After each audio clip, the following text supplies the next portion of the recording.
The Goa Football Development Council has been beset with allegations of corruption. On Thursday, the member secretary has refused all charges of corruption and alleged that there was a big ghotala in the functioning and expenditure of the earlier council. Here's more. Alexio da Costa came down heavy on his former colleague Elvis Gomes, alleging that no procedures were being followed at the time when Elvis was the member secretary. Listen in. Mr. Elvis is saying GFDC has spanned about 30-40 odd crores, and what is the outcome? He's asking for the outcome today. Let's see what they did in the first 2-3 years in GFDC. Immediately after they formed the council, they wanted an office to run the affairs of the council. Now they hired the 6th floor and 4th floor of Miles High building In Pato. in Pato, Okay. and paid a woofing amount of 3 crores as rent. Okay. So GFDC's budget is say about 4 to 5 crores per year, but over a period of 3 years, they paid 3 crores as rent itself. Okay. Now again, to hire a private premises to house your office, a government office, you need to have approval of the finance department. Yes. They look at the reasonability of the rent you fix. None of this was followed. No procedure was followed. No procedure was followed. Okay. As ED, SEG, then Elvis signs an agreement with owner of Miles High, takes over the 6th floor.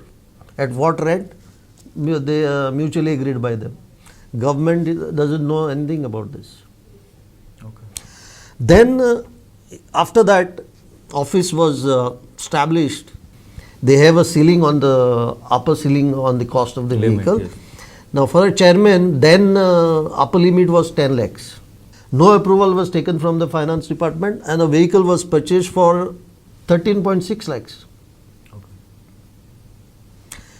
Thereafter, Mr. Elvis and Dr. Rufin Montero embarked on a foreign tour. Okay. Now you may know, no government officer or chairman of a government body can go on foreign tour at government cost without the approval of the finance department. Yes. Now Elvis says he has been the scriptwriter and director and producer of this GFDC. Okay. Yes, he has written a script. He has usurped the powers of the sports department, the finance department and the council of ministers and formed the GFDC. Then when on their return back from the foreign tour, they brought a foreigner and employed him in GFDC Okay. as technical director. Okay. His salary was fixed at a rate of $5,000 per month. Alexia also rubbished all the rumors of GFDC paying extra amount to Churchill Brothers. Listen in. In tournaments, it is confused on the concept of transfer of player between clubs. Actually, it's not. Where is the transfer of player here? We are not transferring any player. We are not giving player to Churchill Brothers. We are asking Churchill Brothers, you don't field your team. Give us opportunity to field our team as Churchill Brothers teams in GFA tournaments. Solely because we wanted to provide an opportunity to the youngsters to come up and shine at the state level, And for that, so that they are recognized. for that the funds were. Churchill Brothers came forward and said, okay, you field your teams, but this is the fee we will have to charge you. This is the club which has come forward. They are asking us a fee. Do you agree? Give us approval.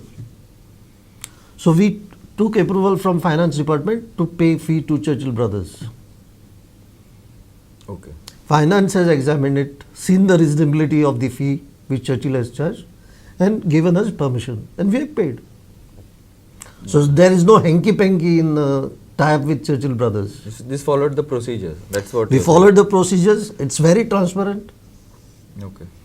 It's there. Records are there for all to see. But there are a lot of these political outfits who are blaming I don't know what exactly the blame. I haven't figured that one out because it's like all over. But at least they're saying Churchill Brothers got money. That's what they're saying. That means Churchill Brothers would be the only club which will be eligible for the grant. Oh, okay. That's why he must be getting the grant. I don't know. Possibly, yes. That makes sense. But Dempo Salgaonkar Sporting Club are not in the I League. Hopefully, we will. I mean, Dempos also will hopefully join soon. Definitely, we want them to join because they will definitely provide opportunities for Goan players to compete at the national level. They should, keeping their differences apart with AIFF, they should go and play in the I League. It is Aniket Narvekar for Goa 365 in Panaji.